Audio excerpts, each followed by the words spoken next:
Alléluia. Alléluia. Alléluia. Seigneur, nous voici en ta présence pour t'écouter et te laisser faire. Tu connais nos faiblesses, nos manquements. Seigneur, nous avons besoin de toi. Viens, viens Seigneur. Et que ce matin, quelqu'un dise, Dieu m'a visité. Que celui qui est venu décourager, Seigneur, en sorte fortifié.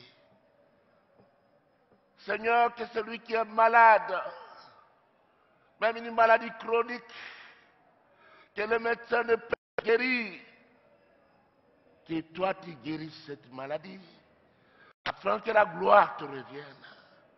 Jésus, ce matin, cette porte fermée, ouvre-la, afin que ton peuple te glorifie. Bénis ta parole, Seigneur, sur nos lèvres et dans nos cœurs, et que la gloire te revienne. Au nom de Jésus. Amen. Acte 2, 1 à 4, passage que nous connaissons, mais nous lisons quand même. Le jour de la Pentecôte, ils étaient tous ensemble dans le même lieu. Tout à coup, il vint du ciel un bruit, comme celui d'un vent impétueux. Et il remplit toute la maison où ils étaient assis. Des langues semblables à des langues de feu leur apparurent, séparées les unes des autres, et se posèrent sur chacun d'eux. Et ils furent tous remplis du Saint-Esprit, et se mirent à parler en d'autres langues, selon que l'Esprit leur donnait de s'exprimer. Amen. La Pentecôte. La Pentecôte, bien-aimés, c'est la fête de l'Esprit. Et là, nous célébrons la descente sur les disciples. Après la mort de Jésus, les disciples se cachent. Ils sont gagnés par la peur. Ils sont fermes pour ne pas avoir à souffrir comme Jésus. Mais à la Pentecôte, ce jour-là, tout change. La Pentecôte change. La Pentecôte bouleverse des situations. La Pentecôte bouleverse des vies humaines. La Pentecôte, c'est la différence. Elle apporte la différence dans la vie d'une personne.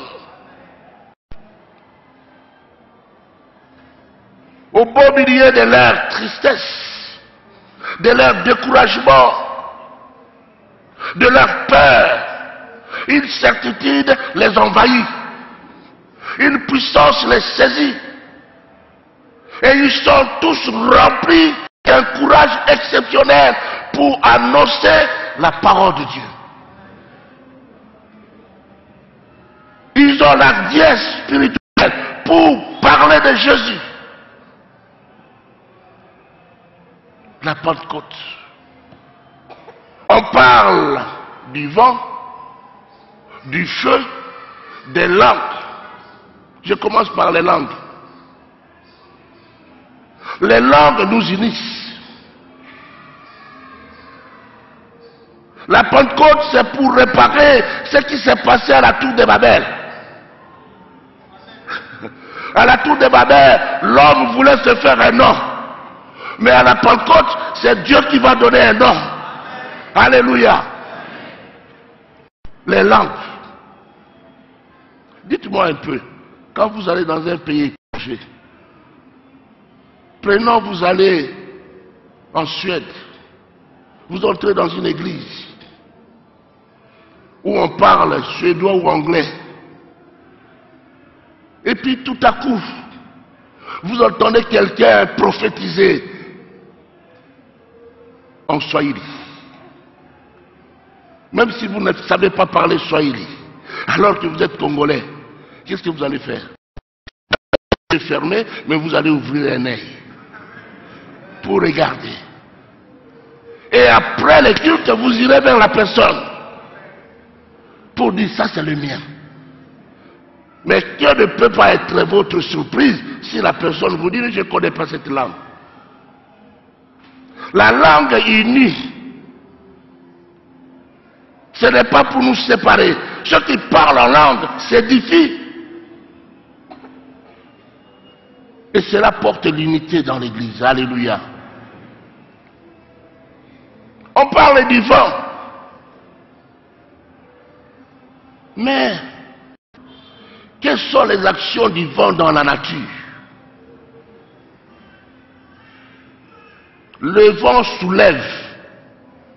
Ça soulève les sables secs. Ça soulève les feuilles. Et parfois des vents violents soulèvent même les toits, vrai ou faux. Des vents violents déracinent même les arbres. Le vent pousse en avant. Il aide à avancer les bateaux sur la mer. Et le vent fait vivre les arbres, les fait bouche. Quand il y a un vent, l'arbre devient fort. Un arbre qui n'a pas connu de vent ne sera pas fort. Le vent porte l'oiseau qui plane.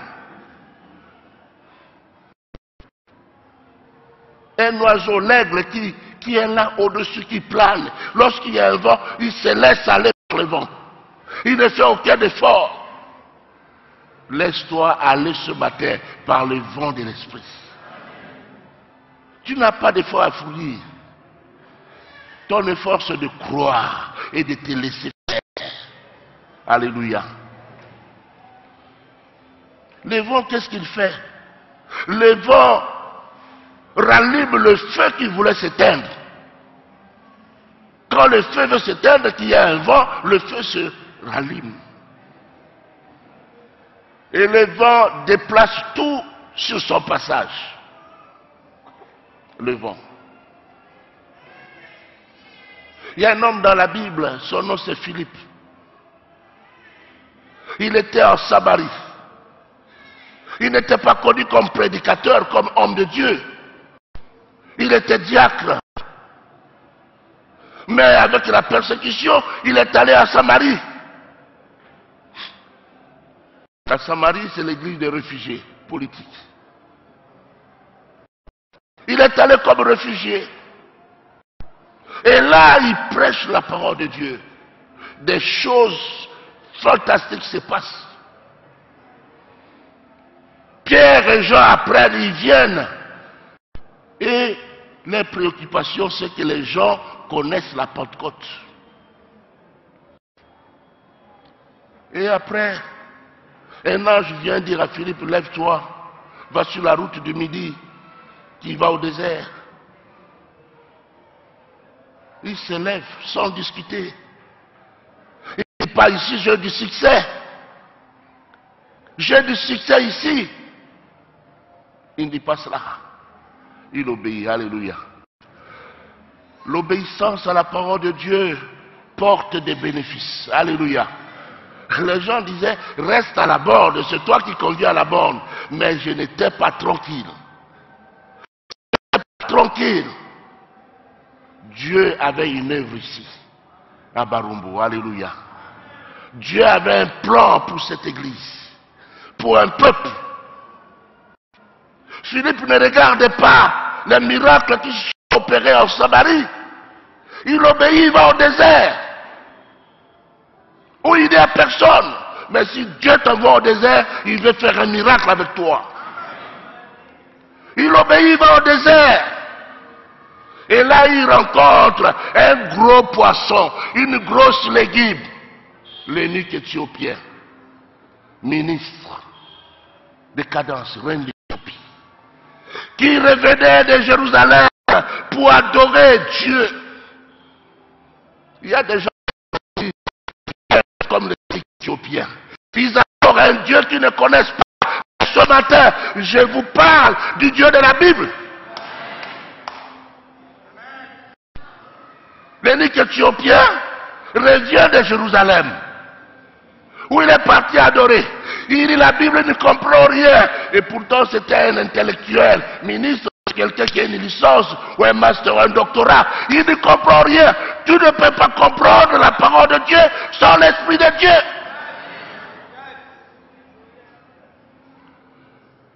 Et Philippe qui était avec l'Esprit. Oh là là. L'Esprit dit avance. J'aime la méthode de l'Esprit. Avance. Il s'avance. Il écoute. Il lisait les livres d'Ésaïe. Il dit, comprends-tu ce que tu lis? Il dit, comment pourrais-je comprendre si personne ne me l'explique? Il commence à expliquer, il explique. Il dit, voici l'eau, qu'est-ce qui empêche que tu sois baptisé?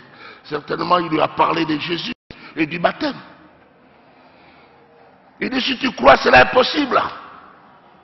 Et il a baptisé. Après cela, le vent de l'Esprit a enlevé Philippe. Ça a soulevé Philippe et l'a jeté à Azote. Le vent soulève. Ça a soulevé Philippe et l'a jeté à Azote. Il a continué. Alléluia. Le vent va soulever des gens ce matin. Tu es là, là où tu es, tu ne sais pas là où tu vas te retrouver ce matin. Alléluia. Il y a des gens qui viennent à l'église. Nous prions, mais ils ne savent pas. Ils se retrouvent ailleurs. Ça, c'est l'action de l'Esprit Saint. L'action du vent. Dieu est merveilleux. Et on parle des flammes de feu. Le feu. Dans la nature, que fait le feu? Que fait une flamme de feu? D'abord, le feu. Le feu brûle. Ça brûle. Si tu joues avec le feu, tu seras brûlé. Et le feu brûle n'importe quoi. Même quelque chose qui est dur. Même un métal, dans le feu, il est fondu. Rien ne résiste au feu. Rien. Même le diable qui te dérange ne peut pas résister au feu de l'esprit. Il faut que tu le saches. Le feu, ça brûle.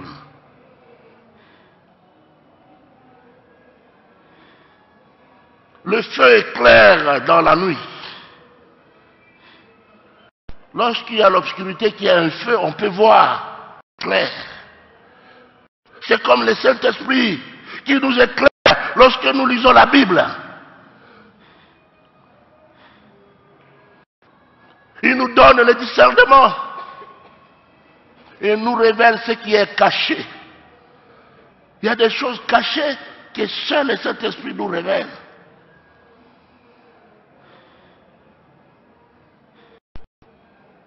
Quelle est l'autre action que le feu fait?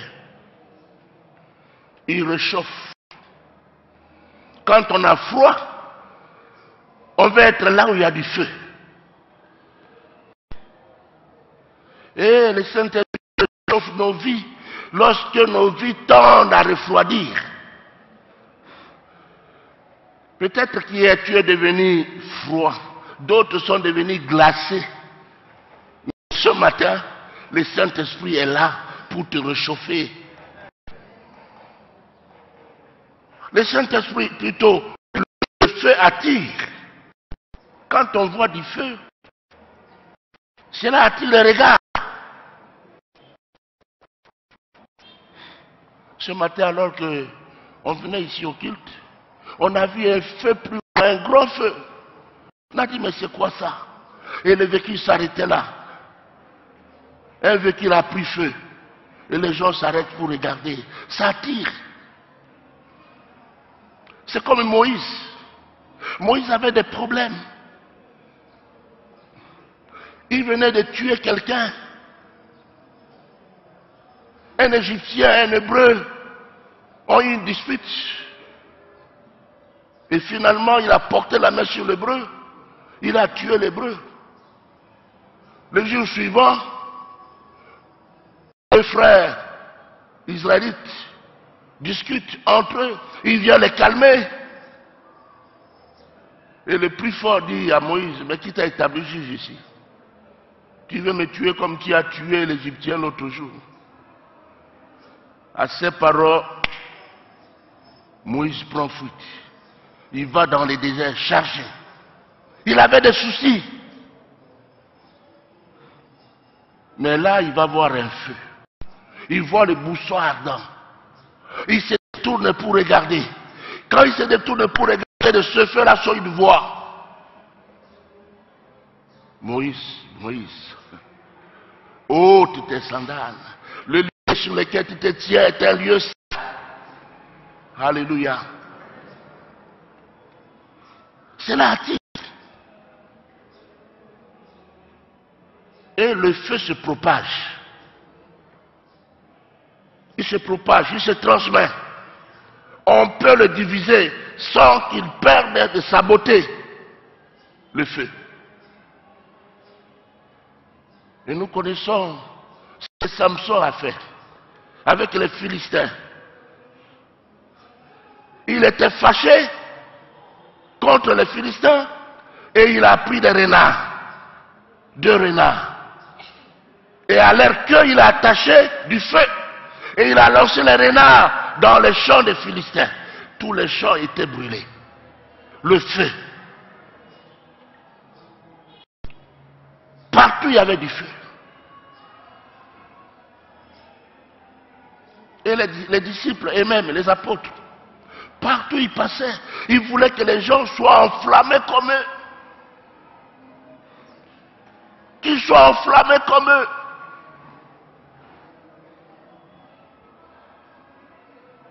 Quand à Jérusalem, les apôtres apprennent que à Samarie, le feu est allumé, la parole de Dieu est prêchée, ils descendent, Pierre et Jean, ils descendent et ils prient avec imposition des mains sur les gens parce qu'ils voulaient qu'ils soient baptisés du Saint-Esprit. Et Paul, quand il arrive à Éphèse, trouve une petite église de 12 personnes. Une église qui ne grandissait pas. Il n'avait même pas entendu parler du baptême dans le Saint-Esprit. Et Paul les a baptisés et il a prié pour eux. Et tous les 12 étaient remplis du Saint-Esprit. Je vous assure, si nous tous ici, nous sommes remplis du Saint-Esprit, tout Kinshasa peut être enflammé. Amen. Non seulement Kinshasa, mais l'Afrique et le monde. Alléluia.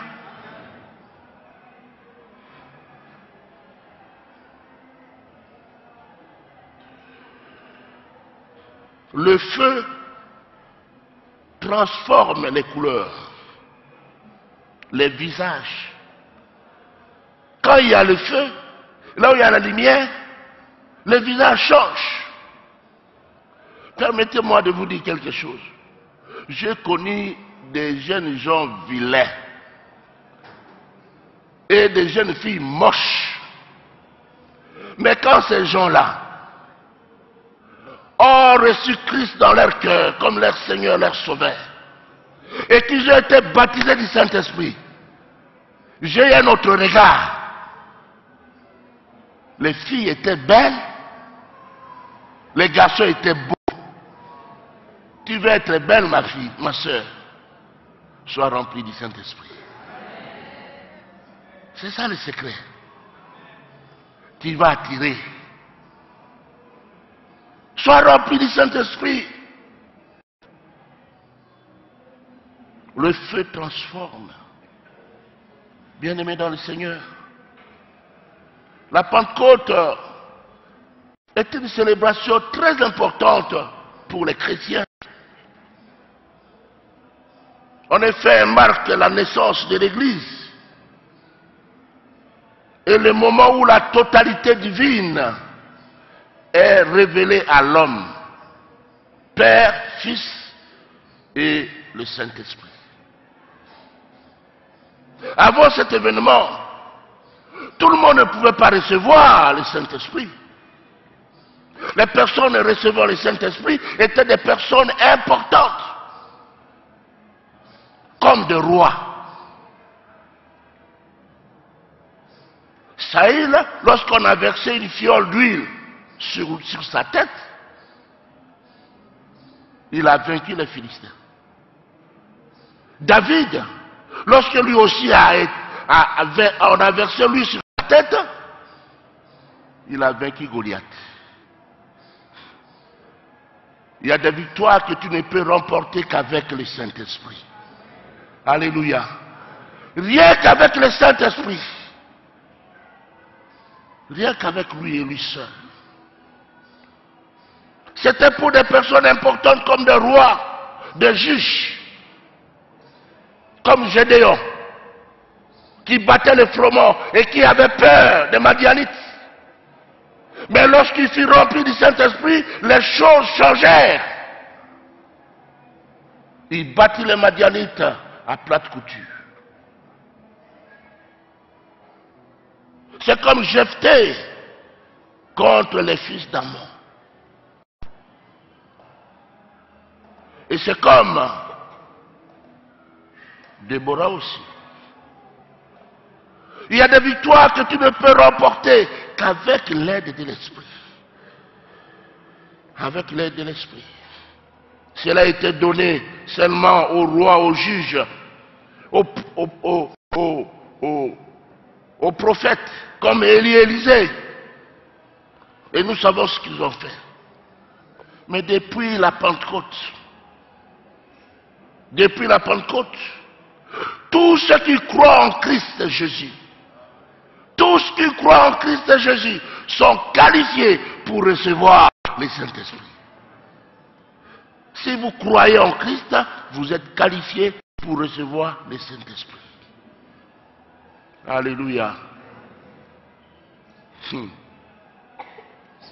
Dans Acte 2, 38 à 39, la Bible déclare ceci.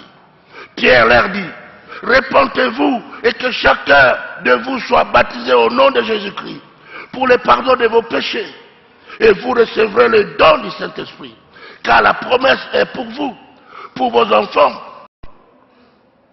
et pour tous en aussi grand nombre que le Seigneur notre Dieu les appellera.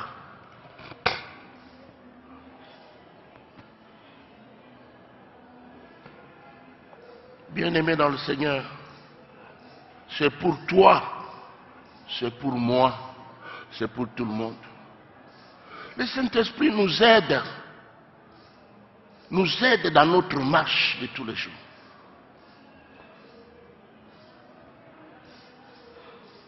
Je me souviens, ce n'est pas pour me glorifier, mais c'est pour vous aider. Un jour, j'avais fini de prêcher, c'était à la borne. Je suis monté au bureau et en descendant, je rencontre une jeune fille. Et tout à coup, mes cheveux se dressent. Et la fille s'arrête là. Et j'entends quelque chose au fond de moi. C'est une sorcière. Dis-lui que tu es sorcière. Waouh! Je vous assure, il y a des choses, il y a des risques. Avec le Saint-Esprit, on prend des risques. Hein? Des risques. J'ai lutté. Je dis, ma soeur, tu es sorcière. Alors elle me dit, oui. Et nous avons commencé la discussion, l'entretien. Je dis, passe lundi, au bureau. Nous allons prier. Et lundi, elle était centrafricaine. Cette sœur-là, Du côté de Papa Ravoudrama.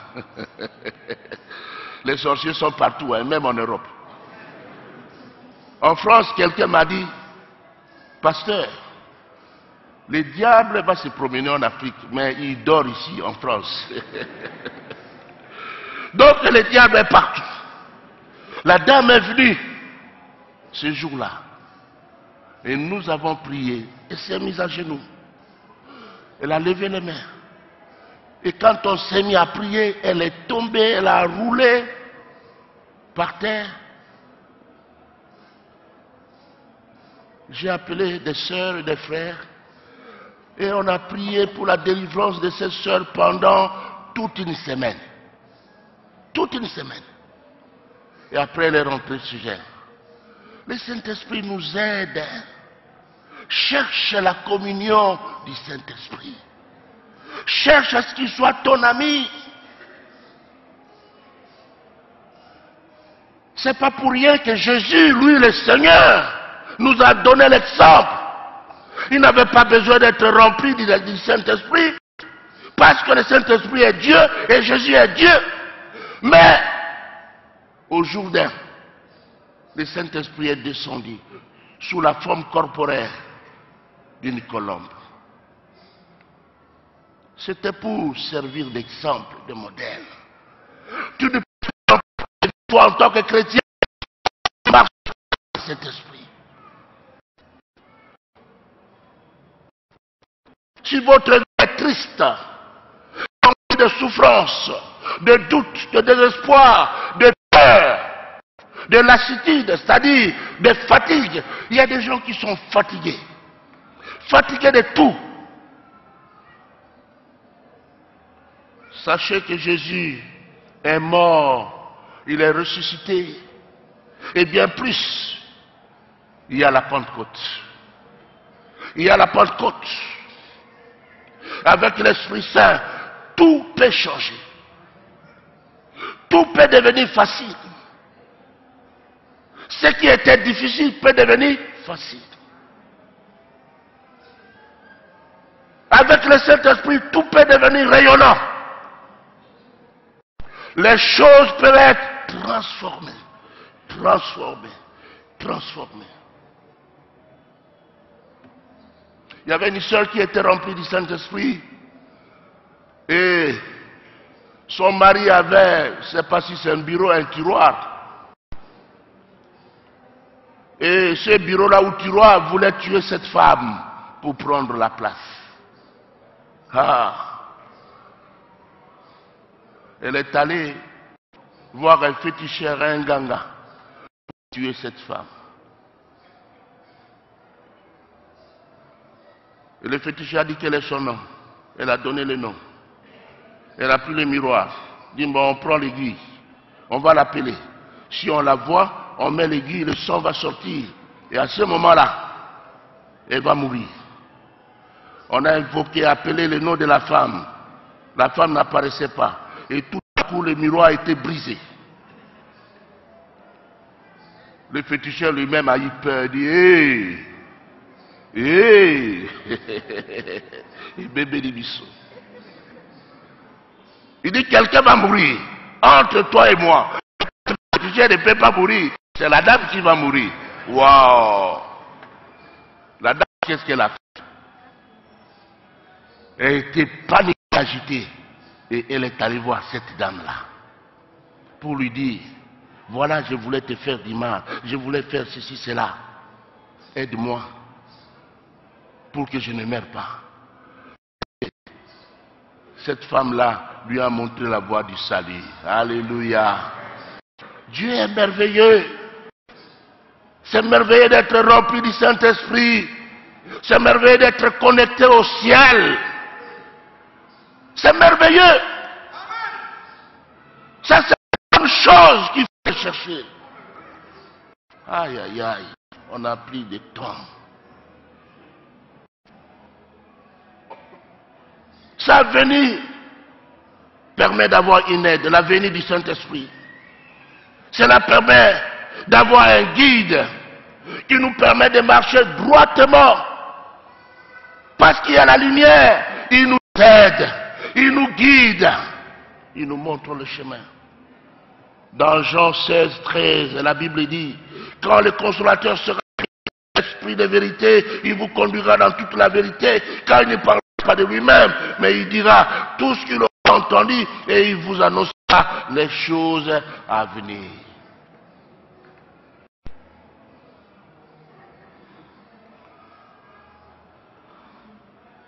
Et la Pentecôte marque la possibilité de posséder des dons spirituels.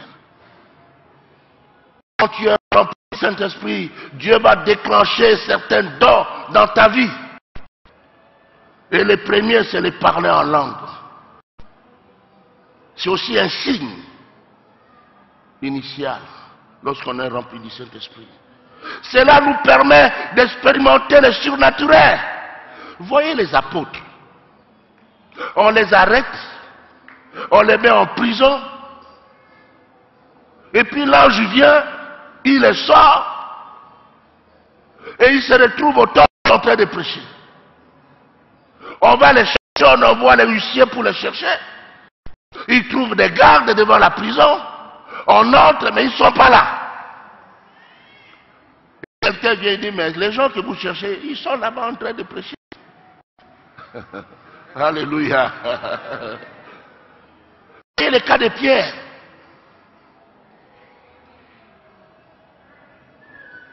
Jacques venait de tuer Hérode. Pierre est enfermé dans la prison. Et l'ange vient, il sort Pierre de la prison. Mais les autres ne s'aperçoivent pas.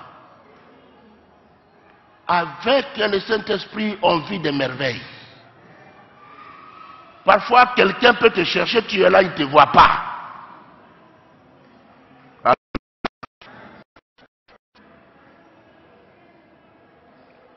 Et la Pentecôte marque finalement l'importance d'évangéliser, de gagner les âmes. Évangéliser et gagner les âmes. Bien-aimés dans le Seigneur, je voudrais terminer en disant qu'il y a forcément quelque chose que l'on peut demander à Dieu. Et ce qu'on peut lui demander, c'est de nous remplir de son Saint-Esprit ce matin. Et il peut le faire. Il peut nous remplir de son Saint-Esprit. Mais le Saint-Esprit ne vient pas avant la conversion. Il faut d'abord donner son cœur à Jésus. Accepter Jésus comme Seigneur et Sauveur personnel de sa vie. Ensuite, le Saint-Esprit peut venir. Il peut venir nous remplir. Alors à ce moment,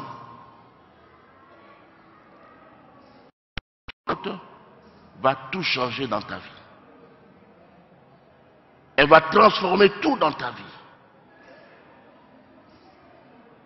Elle va t'animer d'une vie nouvelle.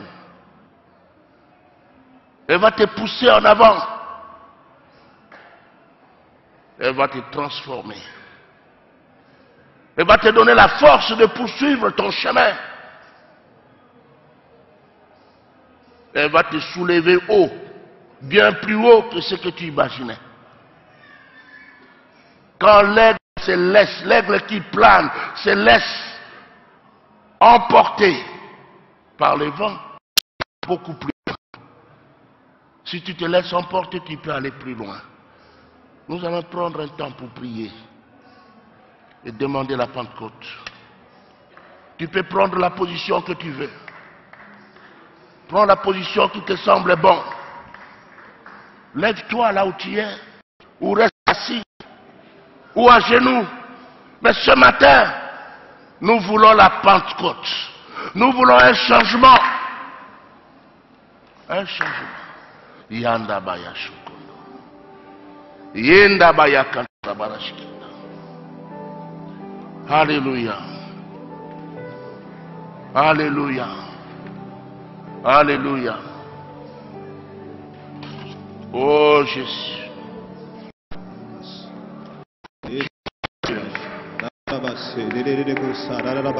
Alléluia.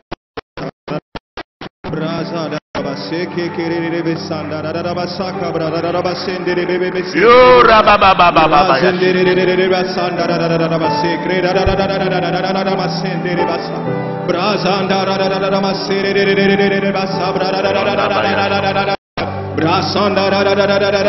Invitez les gens venir devant rapidement.